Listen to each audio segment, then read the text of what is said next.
Mananasizus, Imina 35 na legislature in Guam is back from recess. To my colleagues, good morning.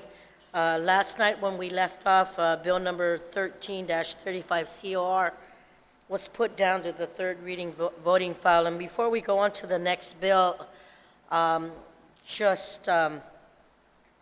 to share with my colleagues, I'd like to just share a few things that it was brought to my attention in working with my colleagues. There was a violation based on our standing rules on section 102D-5.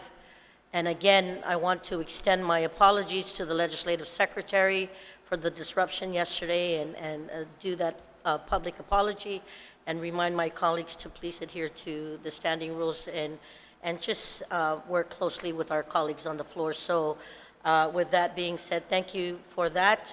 We are now on bill number 40-35 COR. Senator Tello Taitagui, you are recognized.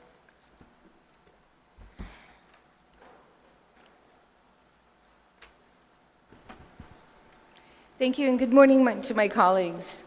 Madam Speaker, I move to place Bill 40-35 as amended by the Committee on General Government Operations, Appropriations, and Housing in the third reading file, and I ask that I may briefly introduce the bill.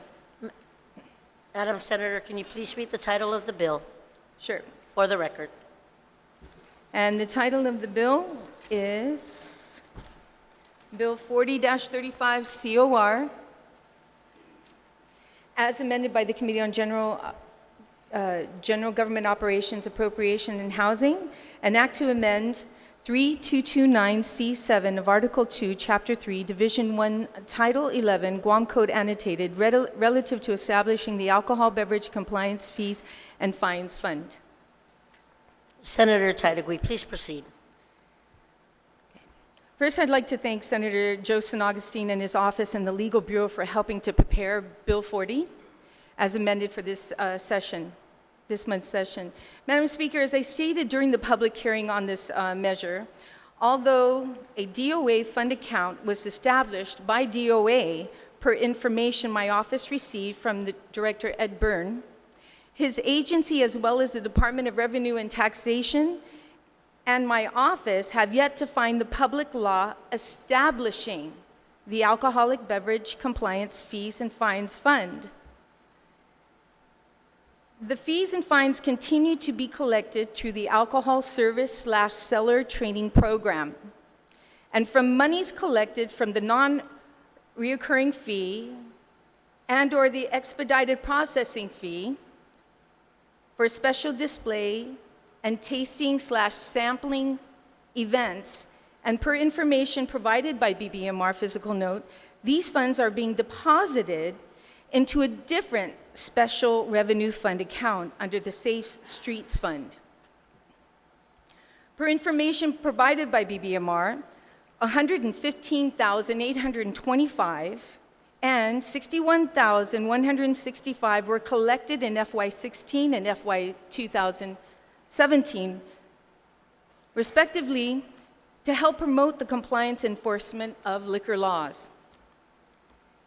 Madam Speaker, although there are two public laws that recognize the Alcohol Beverage Compliance Fees and Fines Fund, especially Public Law 31-99, was established guidelines for the tasting sampling events involving alcohol beverages, and Public Law 32-51, which addresses training requirements for servers, sellers, managers, and supervisors. And if I'm not mistaken, Madam Speaker, you are a co-sponsor of that particular bill that became law.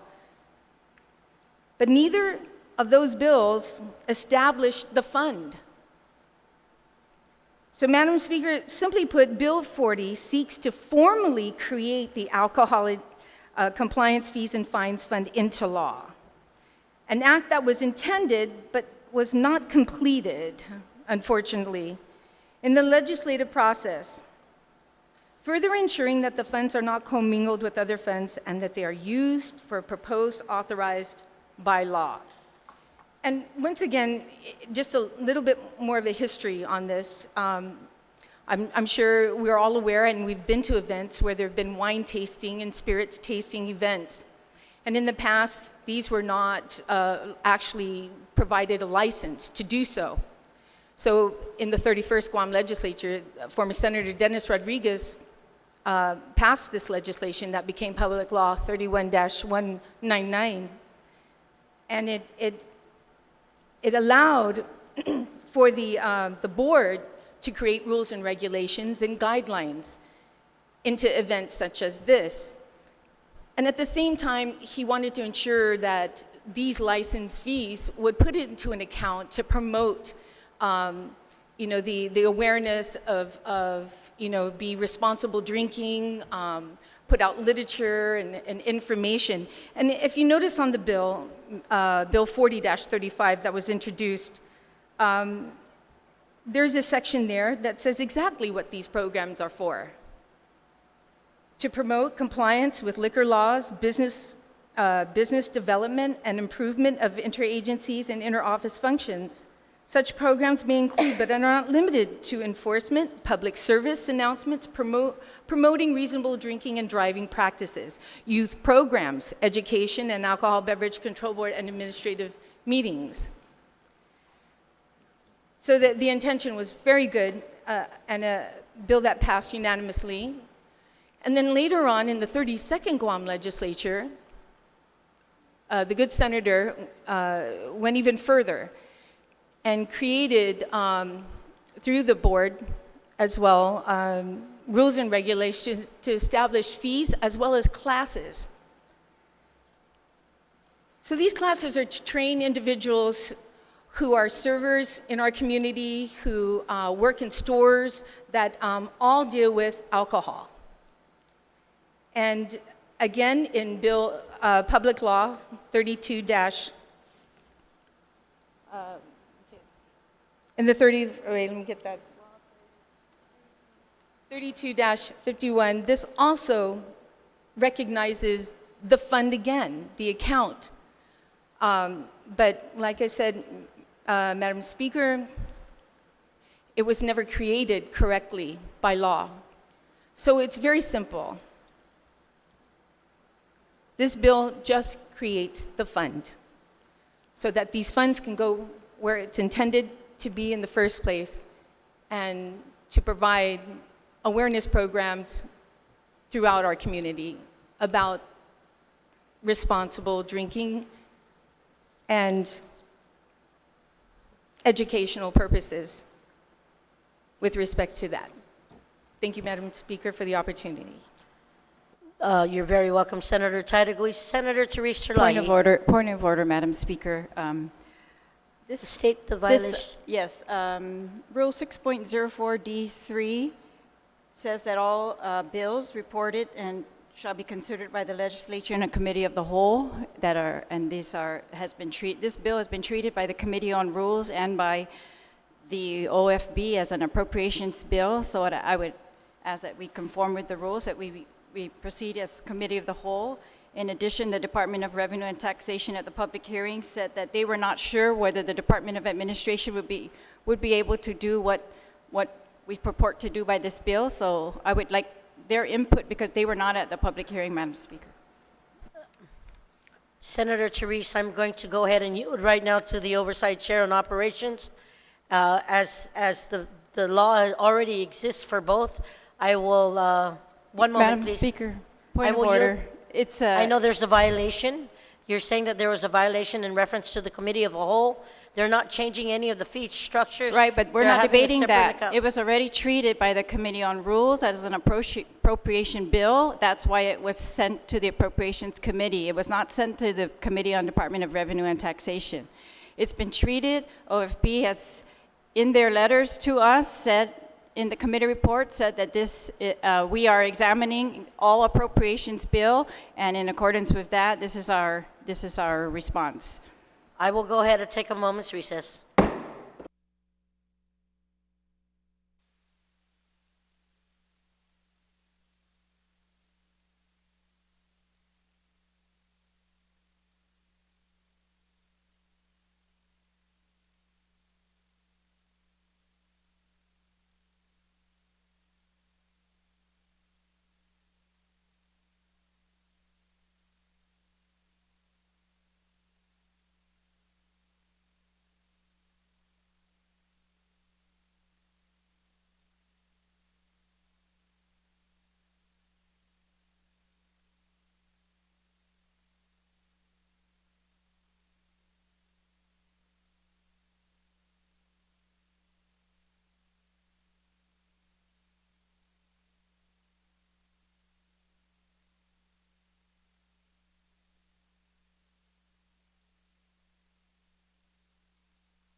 You mean el 35 en la legislatura in Guam is back from recess.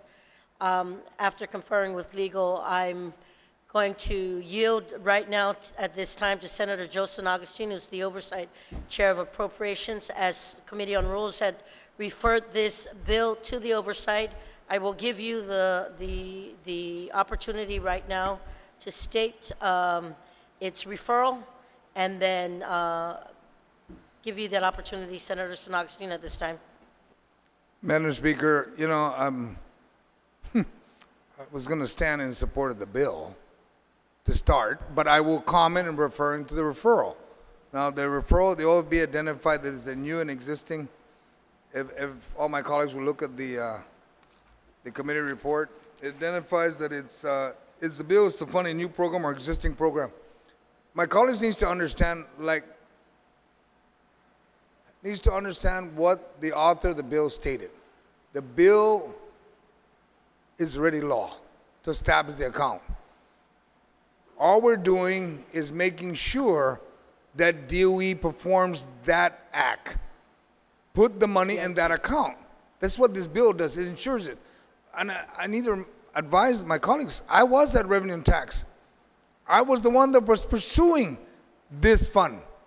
So if we're going to question who should have gotten the bill, it's like the OLB said, it is to establish a new account and to separate from all the accounts. And DOA is doing it today. They've established the account. Department of Revenue and Tax has advised me they're moving the money into the account. This bill just makes sure it happens. Point of Senator order, Madam Speaker. Yes, on my point of order, I don't believe it is debatable, although I appreciate the comments by the chairperson. It was a point of information However, based on that. I just want to know whether we are debating whether about a referral. That's not my point of order. My point of order is that our rules say if it's an appropriations bill, we go into committee of the whole. That's simple as that, and that's I don't believe anyone is saying this is not an appropriations bill. And unless that is your ruling, Madam Speaker, but I haven't heard It is an appropriations bill, Senator, so on that, there is so the motion to go into the committee of the whole has been stated.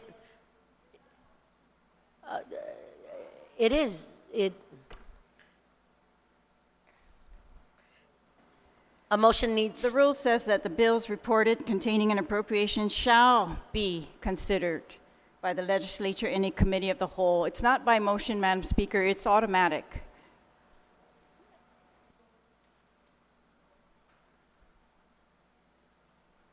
Legal counsel.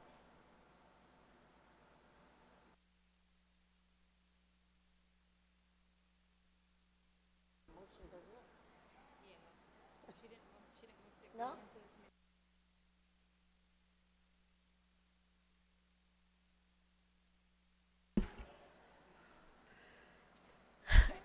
Yes, yes.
Y mina 35 na legislature in Guam is back from recess.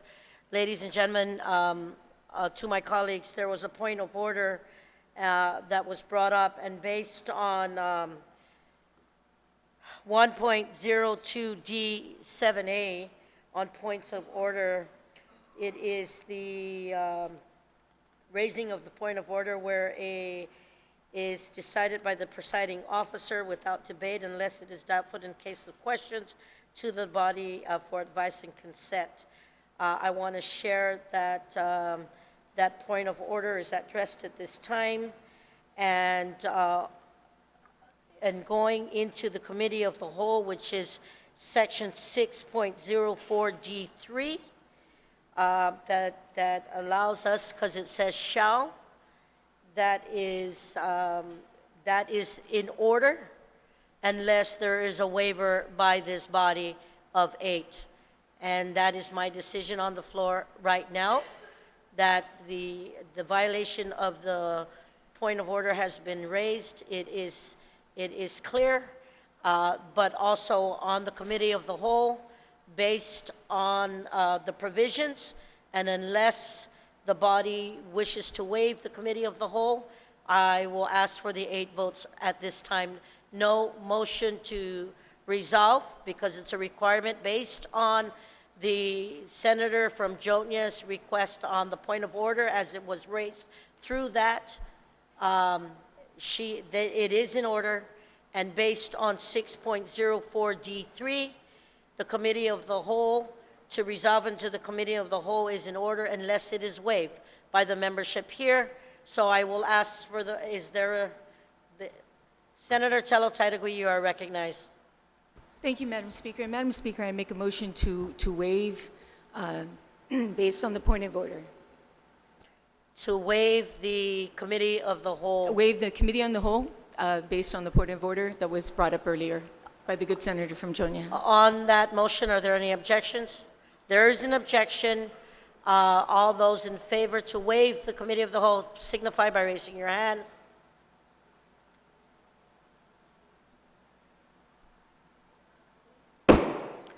Motion denied.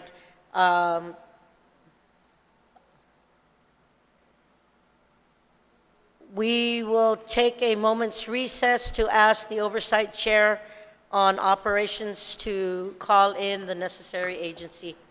We are in recess.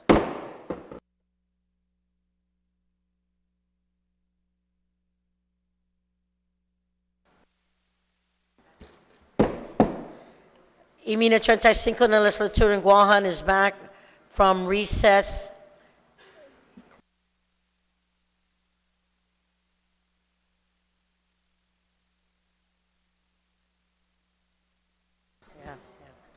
Ladies and gentlemen, to state for the record, we are going into the committee of the whole. We will resolve into the committee of the whole. We will recess.